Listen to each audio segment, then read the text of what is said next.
still join in any case. But let's start with it. Okay, so it's actually been a long time since we had a session, so thankfully everything okay on this side. Let's jump straight into tonight's session, and we're starting with hypothesis testing. Um, I know the assignment is already online available. You've got time until I think the end of the month. So it's basically a week nearly left to do it. So hopefully we'll do most of it tonight on study unit 9. Else we will just finish off on Saturday. Um, with hypothesis testing, nearly what I want to share with you, and this is also in your study guides, and it's also I'll just share again all my notes thus far. Um, there's nearly a process that one goes through, that it can only be a certain number of questions that they can ask. Um, so what is quite interesting is, and we'll see this in study unit 10 as well, nearly, is that they can ask you questions around the hypothesis. So basically, if a null hypothesis is true or not, if there is something about the alternative hypothesis, and we will see that in examples that we will do. Um, then nearly what they tell you is, within that hypothesis, are we looking at a hypothesis where the null hypothesis is equal to something? Um, or is it where, so if a null hypothesis equal, alternative will be not equal. Um, so that might be one of our hypotheses, or they can talk about it being smaller or bigger. Um, when we talk about smaller or bigger, um, we will refer to a one tail, and the reason why that is nearly taking us back to chapter 6, 7. Um, so if it is not equal to, you're basically telling me it is between two areas. So that's why there's one tail there, there's a second tail there. If I tell you it is smaller than or bigger than, then it normally includes all of that. So you will sit with one tail. If it is the other way around, the same will nearly happen. You will sit there with one tail. So I'll, as we go through, I'll nearly every time say, okay, but let's look at firstly how they define the hypothesis. Is it one tail? Is it two tail? Let's look at the next one. Is it this? Is it that? So I think that's quite important. Then when we've identified nearly the hypothesis, then we will look at the level of significance, and that's denoted by the alpha. Um, remember, in the T table, there's an alpha. When we get in study 10, when we look at chi-square, there will be an alpha. And the alphas that you would normally work with is is a 5%, a 10%, and a 1%. Now what happens now, and it's nearly just to explain the process as well. Depending if it's one or two tail, that 5%, if we go to tables, might be that on the one side it's 2.5 and on the other side it's 2.5. So depending on how they structure the question, it might be that that is rather 2.5%, that's a 5%, and that is what is 0.5%. So alpha will play a big role in nearly what the alpha is that we're looking at, depending on if it's a one or a two tail. So again, we'll look at that. They really love to ask a question around that it might be in the assignments as well, but definitely in the exam as well. So definitely from an exam point of view, nearly the one and two tail, very easy to ask a question just around that. Then the next step is basically to calculate the relevant T-stat. That we normally do, again, if we go back to, what was it, study unit 6 or 7, we do it with the normal Z. If it is proportion, we use proportion. If it is, yeah, so that is important. And then we basically need to make a decision.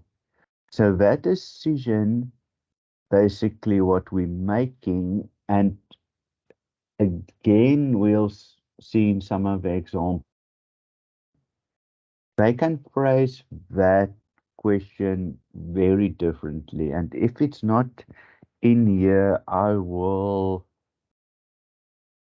look for a question on phrasing. So because they like to,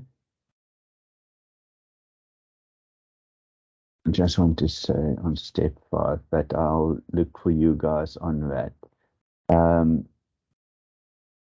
think I've got one in. Okay, so there is, but I want one more that is in detail. So I'll look for you guys for one that gives you more context and then how they phrase the questions. So that is then basically the steps that we do, and you will see in a lot of questions, and how, if it was me, how I would have asked it is, in the same question I would have had this as an option, I would have had this as an option, I would have had this as an option, that you use to calculate your T-stat or your level of significance that you're going to test it against. So that might have been another option. And then your decision might be another option. So that is nearly testing the whole chapter by 5 different answers in a question. So I think that is just some of the important notes to look at. Then going back to study unit 6 and 7, remember when we talked about, if we know what the standard population is, we use that formula. If we don't know what the standard population is, we use the T table and the T distribution. And what they can also ask is, and that's interesting that I haven't added it, is the third one on proportion. Okay, so they can also ask you, and I'll add that we just have the proportion formula in as well. So nearly, where was that? In study unit 7, where we worked with the sample mean, so where there's, the population standard deviation, you need to work out a sample mean. When it was unknown, you needed to work it out, and when there was a proportion, you needed to work it out. Basically, that process is continuing in this chapter. So very important again when we go nearly through some of the exercises, that we need to be very careful when we read certain things. So that's why it might be even that in your assignments, um, they don't say that the population standard deviation is known. Then they nearly want you to use the T, because it is not known. So nearly they need to tell you, and I think that is also important.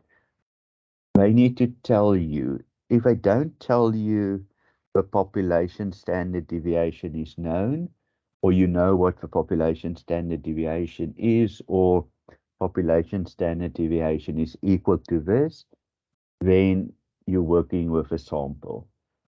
And I think that is somewhere in this latest assignment, there's one or two questions around that where you actually work it out exactly on the process. You used the population standard deviation, you get the answer, and then the answer is wrong because it was actually the sample that you needed to work with. And it can be vice versa as well, because it can be, as we know now, with the different sets of assignments, there are 3 sets or 4 sets of different questions. Um, Questions are very similar in each one, but they might use different wording, or they might use different numbers. Okay, so this is more nearly the process that we follow. So what I try to identify here, and again, so the only time when we're dealing with a two-tail is when the null hypothesis is equal. That's the only time we're dealing with a two-tail. If it is bigger or equal to smaller or equal to, we're using a one-tail. So nearly, and what I always do, so let's go through it that way. So let's look at this. One or two tail. That's two, I think. Okay, two tail. Okay, so we're working with the equal and not equal, so it's two tail. So we'll check out the answers later. I just nearly want to.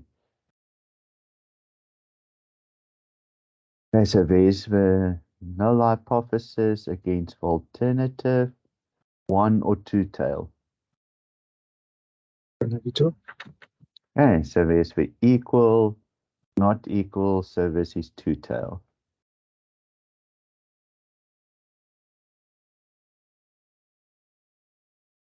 Okay, here we'll check out now. Okay, so here they have proportion. Interesting one or two tail. One, if there's no explicit not equal to, I guess, one. Okay, so we'll check this out. Yeah. It's an interesting one because the null hypothesis is equal to. This one is not or just bigger. So I would go, like you said, with that, I would have gone with a one tail. If that was not equal, then it was a two tail, because that is just going into one direction, one tail. Let's look at, so here they don't. So we'll need to read the wording to decide what we're going to do.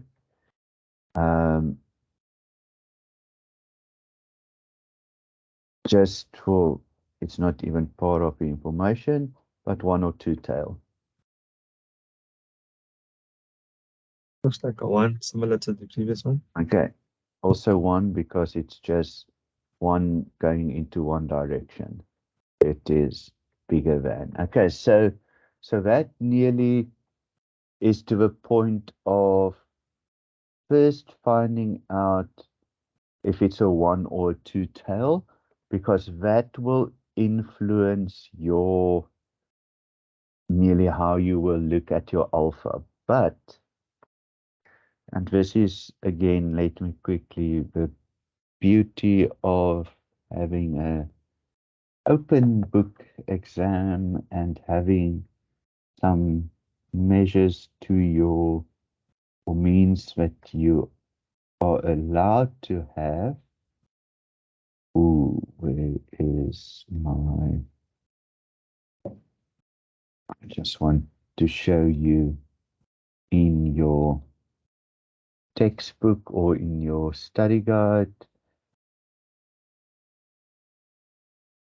I think it was in study unit. And I want to see where that table was. I think it was study unit 6 or 7.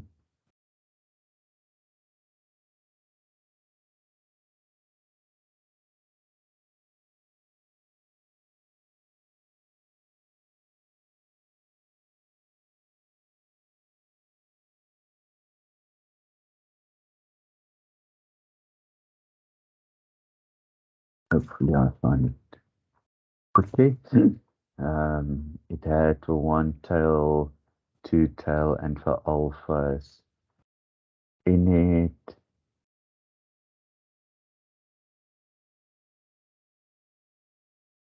When I see it, I will know it. Which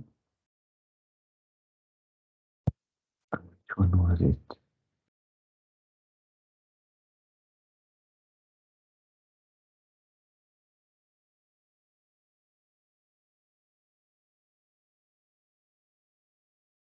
Because when you don't need to remember it again, it is something that is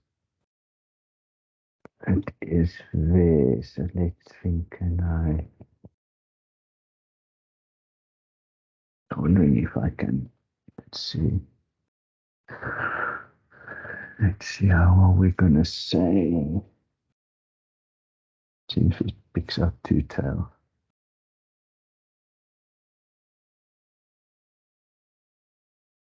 Oi.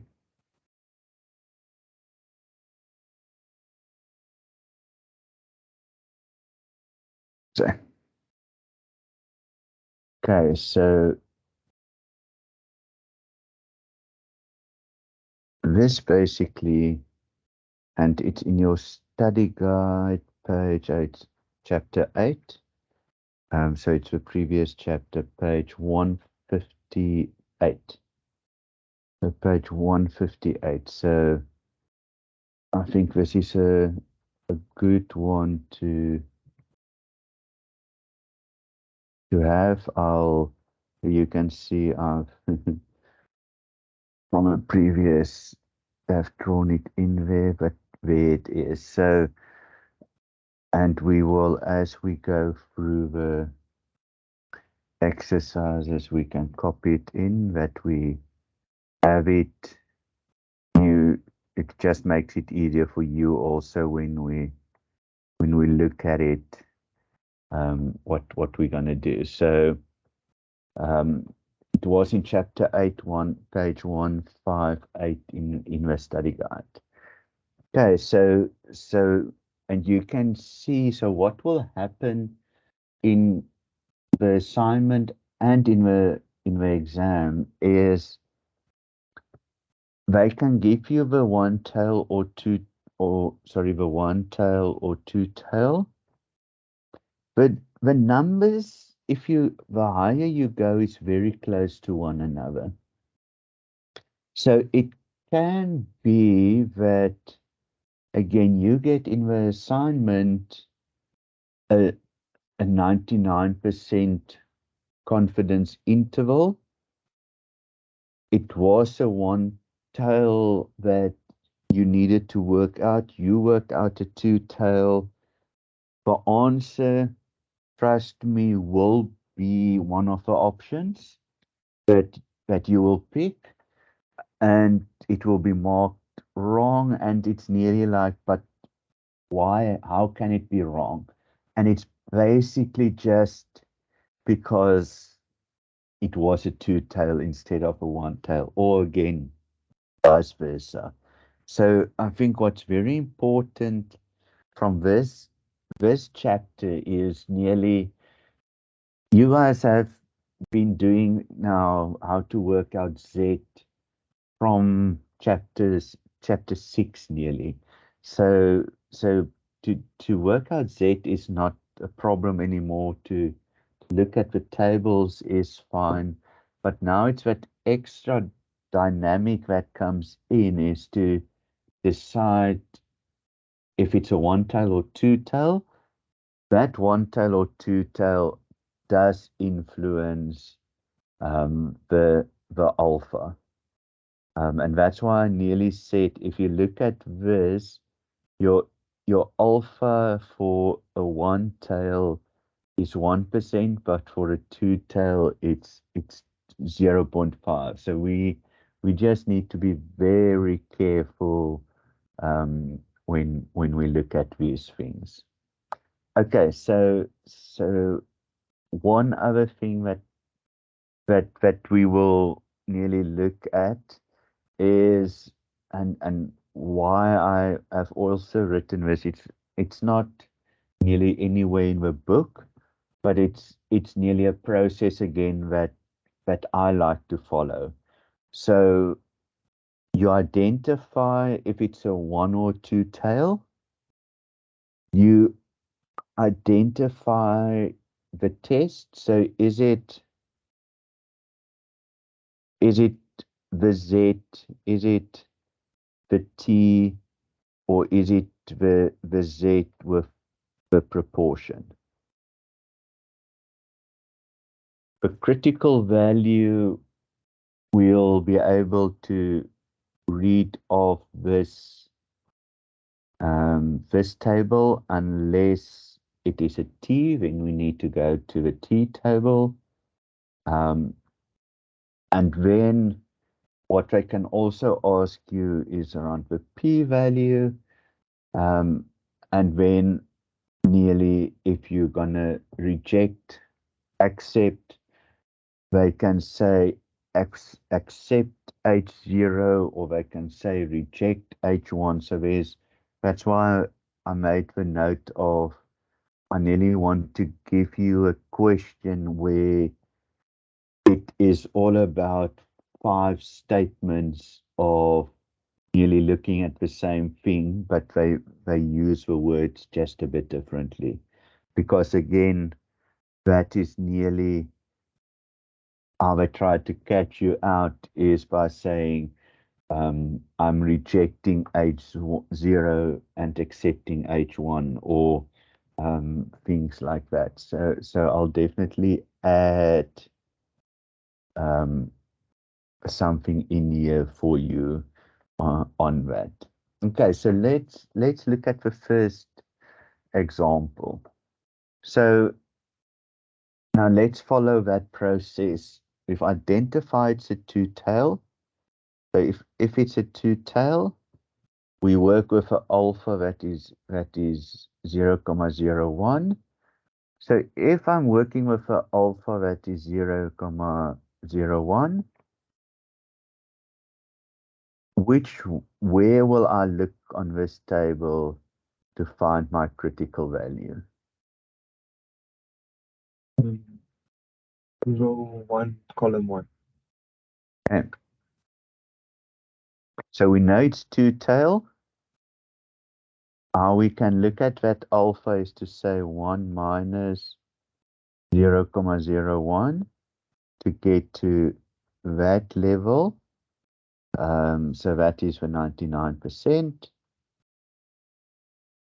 So 99% two-tail is 2,58. Critical value is 2,58, which is correct. Oh, so I'm looking for the incorrect one. Okay, so we need to work out a bit more. Okay, that should be 2 and a toe, a toe tail.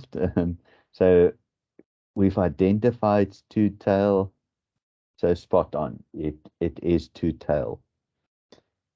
Standard error is 20. See, now we've done standard error in study unit 7. So now we're bringing back into the equation basically that formula. So now we need to remember what standard error is. So standard error, the formula is your standard deviation divided by the sample or the square root of a sample. So your standard deviation is 200.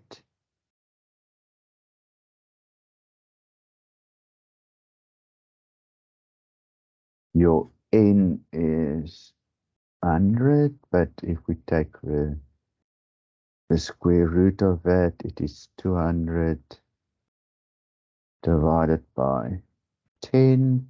The 200 divided by 10 is 20. Let me just see, my son have been playing with my color scheme. Let me just get back to black so that it is a bit clearer across the board.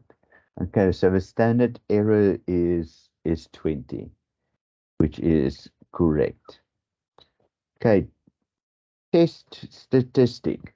Okay, so now again we go back to study unit 6 or 7, where we need to work out the Z.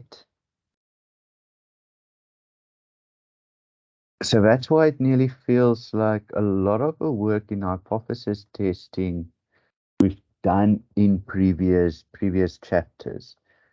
So we've now already worked out the standard error, which is 20. So let's just see what is on top. So they tell us that we are testing, we say that the mean is 980, but we test it against 1,000.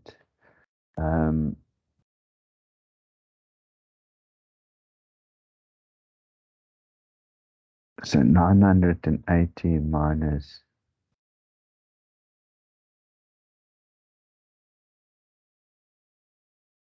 1,000, and let's just see.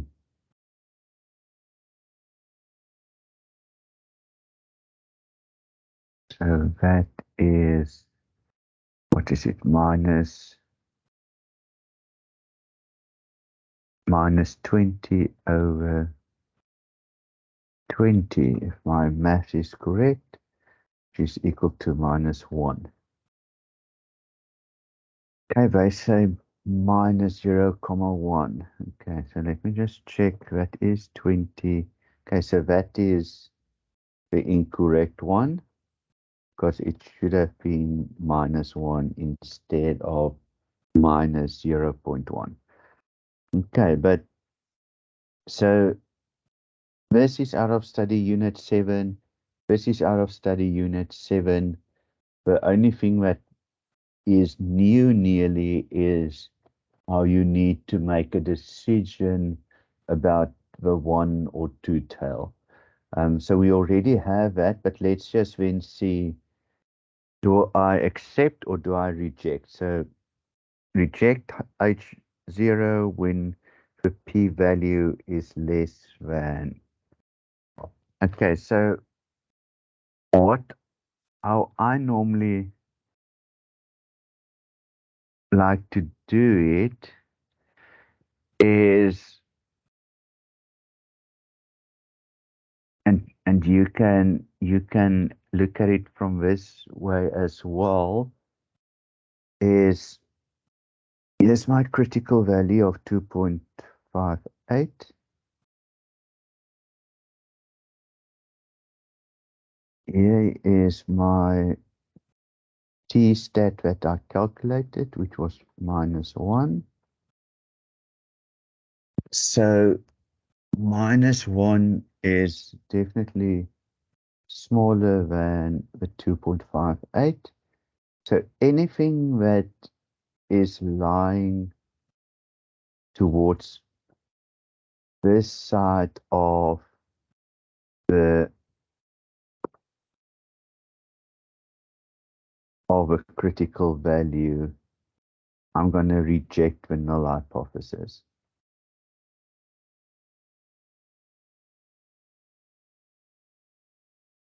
Okay, if the t-stat that we calculated was free, then we're gonna accept it. So I just think this is quite important that, again, but we look at other examples as well. Okay, now is this right? If your t-stat is you actually accepting your null hypothesis, this is because when you say it is equal, so here's a mistake in this one. Just see. Okay, so it might be that, so that should have been and 0. Okay, so here might have been some typing error, but if, and let's write it this way, if your t-stat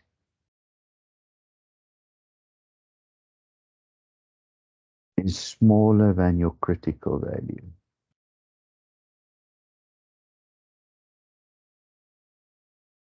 you accept a null hypothesis. If your t-stat, if we calculated it as free, was bigger than your critical value, then we basically reject your null hypothesis. So here is definitely a mistake in this question. Okay, because that is also wrong. Okay, so for this instance, your t-stat is much smaller. Even if it was a positive, it would have been +1. So we will still accept the null hypothesis to say it is rather equal than not equal. So this is quite interesting. I just want to see, it was 980. So that is 20. So it's not 200. It is 20 divided by 20. Yeah, so definitely that is there's definitely a mistake in that one as well. Okay, so we'll check now in the next one if it is like that. But definitely if your t-stat is smaller than your critical value, you accept the null hypothesis. If, and again, I know they tell you that you're not allowed to, for assignments and exam, not to take pictures or anything like that. But really, if there is at any point a question that you feel it, you just think it is wrong, um, take a picture, send it to me, um, in your assignment or on the date of the exam that still needs to be set out that day. All the tutors will be available. The lecturer is also available on our tutor WhatsApp group there, so that I can nearly um, let him know that there's complaints about a certain question or something like that.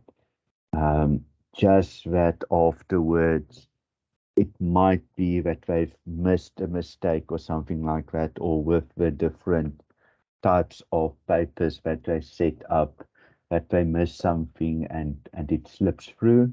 So if you see, if you feel there's a mistake in something or there's not an answer, by all means, send me a pic, but also make sure that the question number is with that.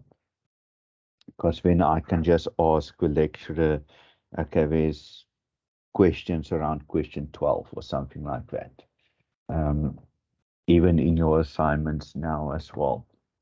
Okay, so let's look at the next one. I want to just copy this over because this is again something that you don't need to remember. You have it in your textbooks, in your study guides, and on all the slides. So let's look. We already identified it as two-tail because of that. Why don't it? Okay, because of that. So which one is incorrect? The two-tail test is appropriate. Correct. Okay, so two-tail, we sorted, got it. Okay, let's see. At the 0.05%. So let's work out the level of significance is 1 minus 0.05, which is 0.95, which in percentage is 95%. So we know it's two-tail. So we look at the two-tail, we know it's 95.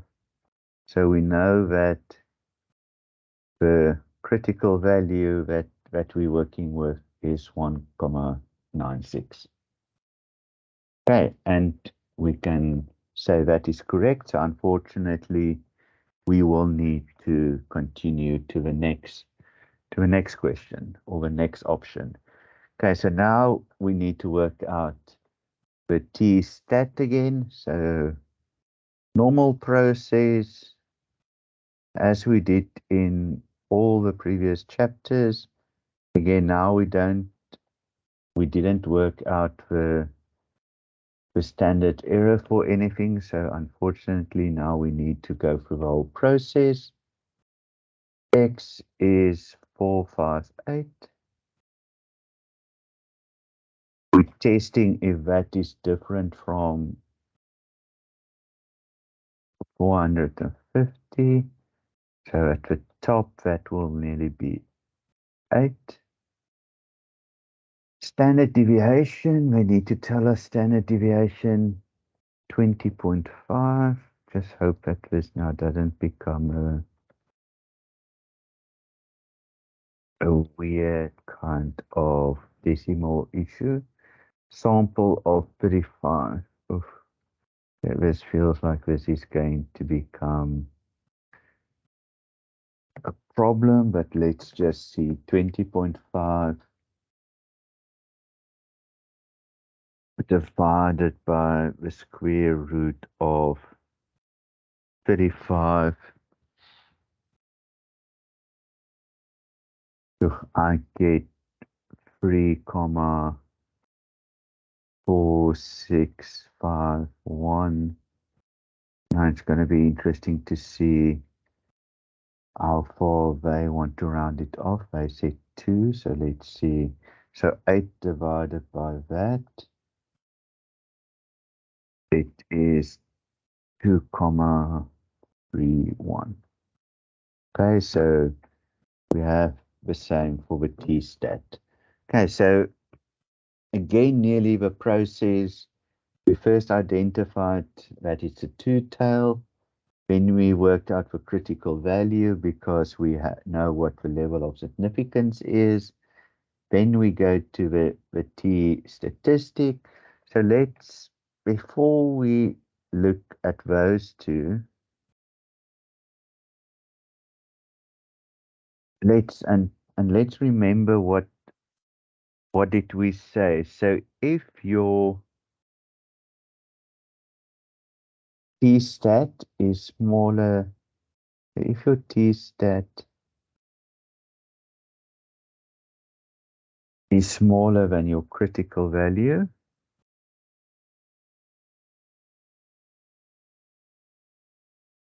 you accept the null hypothesis. Okay, so let's remember that. So I think that is okay. So let's see. T-stat was 2.31. Your critical value was 1.96. Okay, so is your t-stat smaller than your critical value? No, it's not. It's bigger. It's bigger than your critical value. So we basically is not accepting H0. So we can, and now this is where, so they can say in the exam or in your study assignments, we reject H0, or it can be we accept the alternative, or if they really want to, they can go the route of we do not accept H0, or they can go the route of we reject H0. So there's a lot of nearly ways that they can write it, but that it means the exact same thing.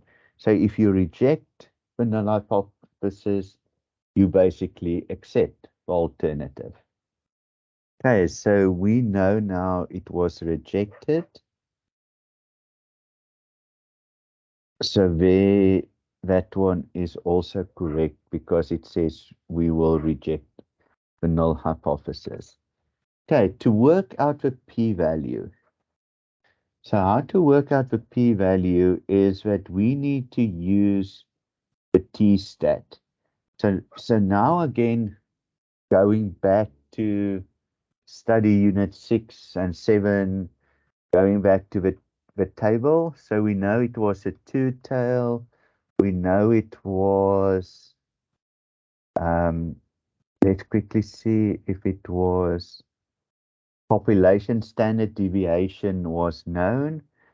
So it was, we could have used the Z. So we don't need to go to the T table. So now we know that its Z is equal to 2.31. So we go down 2.3. I just see 2.31. Okay, so there is our value, 2.31. Okay, now remember that is that whole area. For the p-value, we want this smaller area. So for the p-value, we basically want to know what is that area. So if that area was, I forgot, 0.9896, 0.9896.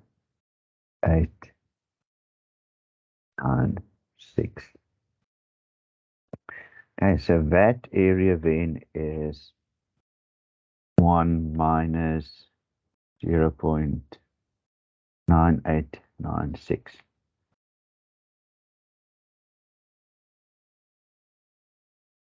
Which is 0.0104, which makes this, is this thing a mistake, or are we missing something? Yes, Lynn. Thanks, Jan. Sorry, just very quickly on the p-value. I noticed we selected the first column, and I think the value was 0.01 on the table. On the table that you just showed here, where you got the actual, yeah. Yes. Yes, that's 0.01.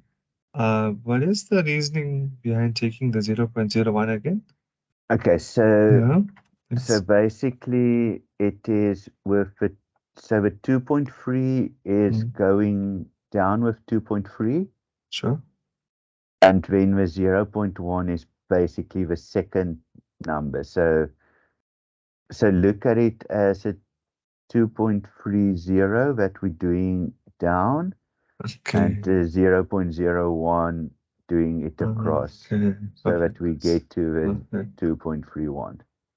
So Okay. we basically going 2.3 to the bottom and then across the 0.01 to get that one. Okay, thank you very much. Thank you. Cool. Okay, so this is one of those things that now we sit with, well, everything else was correct. Is this correct or not?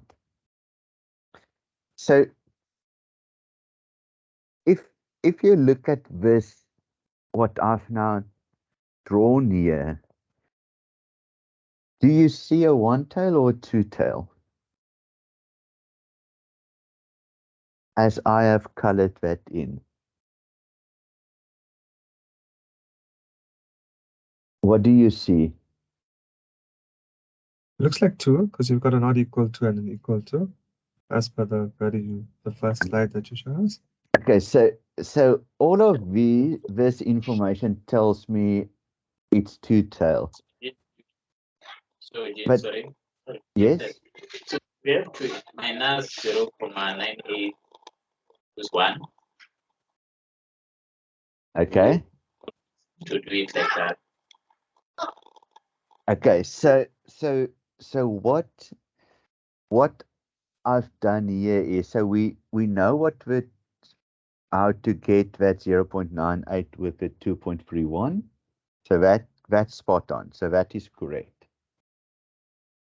So this side of the diagram is one of the tails.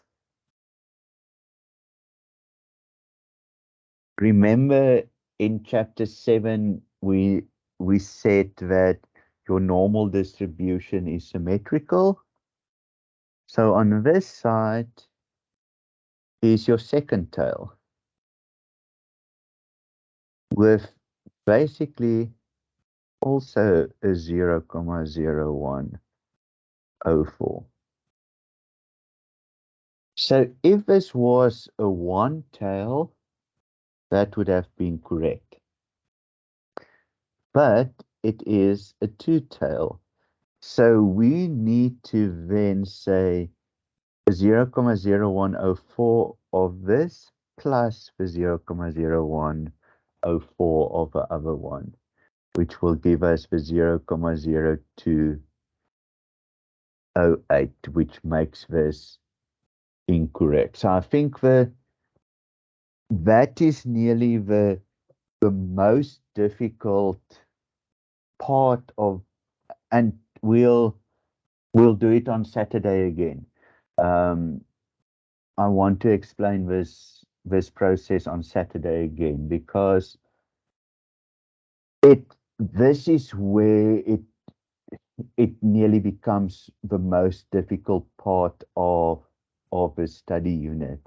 Is you have identified everything exactly as planned, then you come to the p-value and you work it out perfectly, and you would say, I would have, again, you rushed in the exam, you get, and let's now be honest, you, in the exam, you have 2 sessions. First session, I think it's 12 questions. The second session is 13. It could be the other way around. You have an hour and 15 minutes per session. So you nearly have 4 minutes per question. So it becomes very easy in the exam to make this mistake, to say, I got the answer, but then you have forgotten that there's actually the 2 tail, that, so you need to multiply it by 2. So whenever you work out the p-value and it's a 2 tail, remember to multiply it by 2 to get your real p-value. But we'll do it again and again. So I will add more questions to this for the Saturday session, so that we can look at it a bit more. So don't worry, at this stage we'll look at it again.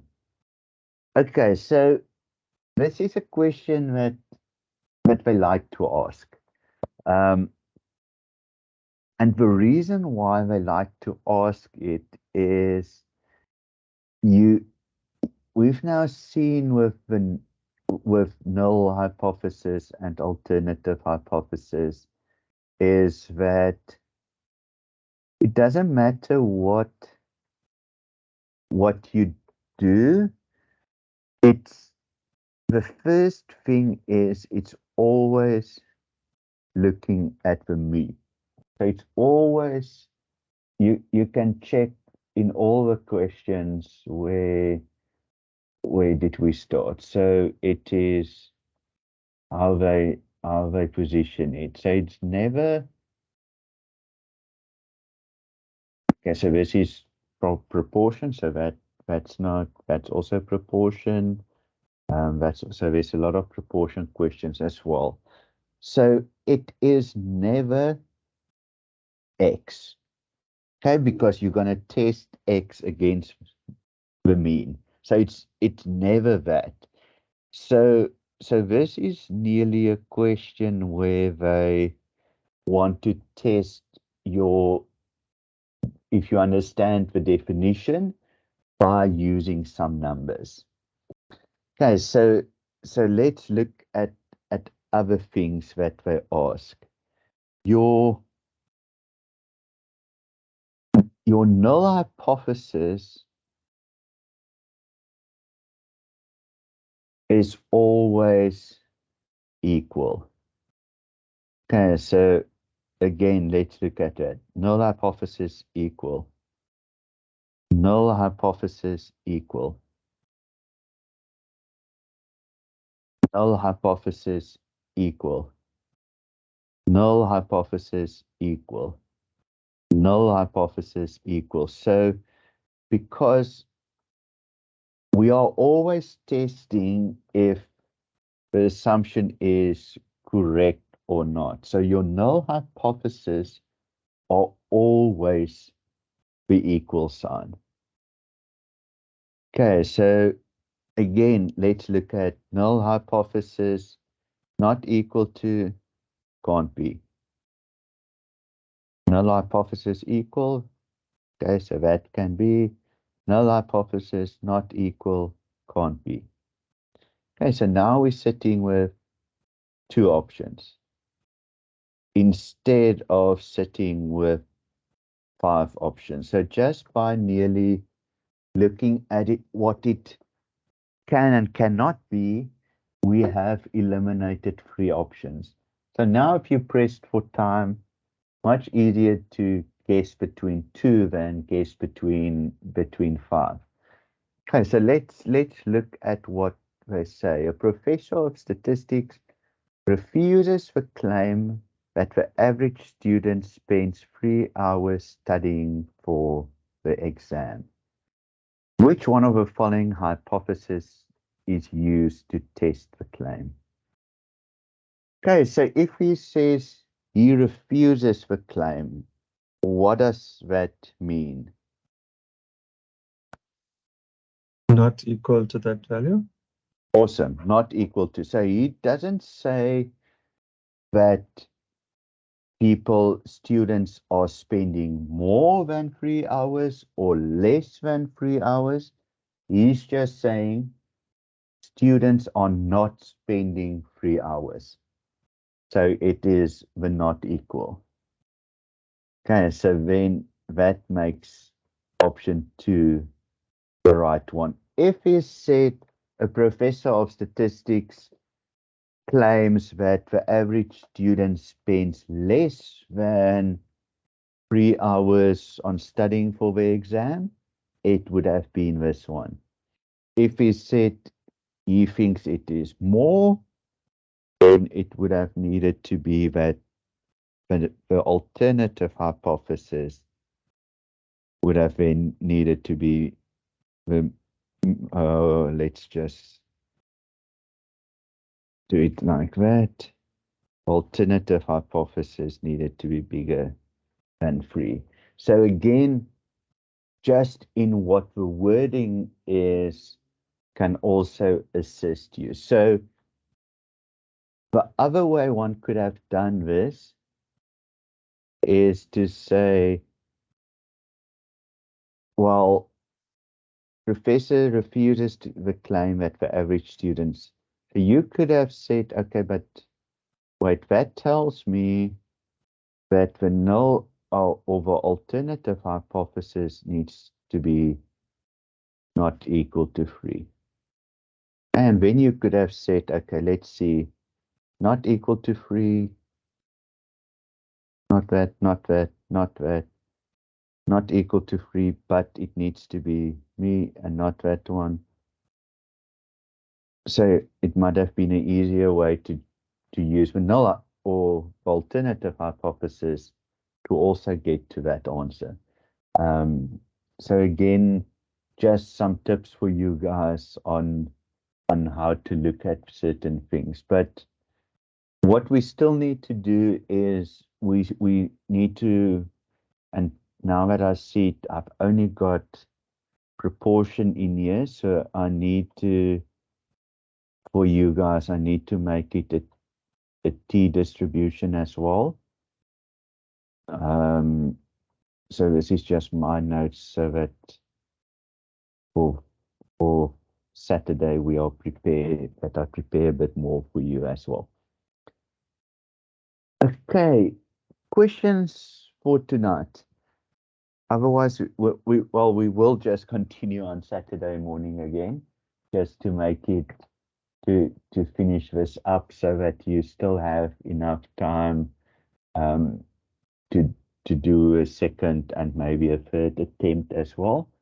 So let me just stop the recording.